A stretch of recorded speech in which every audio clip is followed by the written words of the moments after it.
तो चलिए शुरू करते हैं हमारी आज की कहानी। मेरे ससुराल वाले खुशी के मारे पागल हो चुके थे और जल्दी मुजफ्फरपुर में मेरे नए घर में रिश्तेदारों का जमावड़ा लगना शुरू हो गया। 3 साल पहले ही मेरे छोटे भाई आकाश की शादी हुई थी और 1 साल पहले ही वो पैसा कमाने दुबई चला गया। मेरे घर में मेरे माँ बाप और मेरी भाभी के अलावा कोई नहीं था, इसीलिए मेरे मायके में से कोई नहीं आया। मेरे बेटे को देखकर यही कहते कि मेरा बेटा अपनी माँ के ऊपर गया है। वही नाक वही नक से मेरे छोटे से बेटे का नाम उसके दादाजी विष्णु प्रताप के नाम पर ही रखा गया। मैं बहुत खुश थी क्योंकि शादी को 12 साल हो चुके थे और मेरी जिंदगी निराशा से भर चुकी थी। ससुराल वाले तो कभी खबर तक नहीं लेते थे और मायके वाले तो अब मुझे भूल ही चुके थे। लेकिन अब मैं एक बेटे की माँ बनने की वजह से अपने सास ससुर के नज़र में सबसे चहेती बहू बन चुकी थी।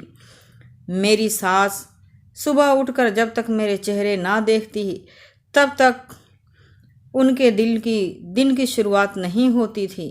अगले ही दिन मेरी नंद पुष्पा की शादी के महीने थे, इसीलिए सास ससुर को बेगूसराय जाना पड़ गया। मुजफ्फरपुर शिफ्ट हुए मुझे 1 महीने बीत चुके थे। इसी बीच मेरा बेटा काफ़ी हेल्दी और सुंदर हो चुका था। सूरज की ड्यूटी पर चले जाने के बाद मैं तो दिन भर अपने बेटे प्रताप में ही बिजी रहती थी। सूरज की छुट्टी के दिन अपने बेटे के साथ खेलने में ही बिताते।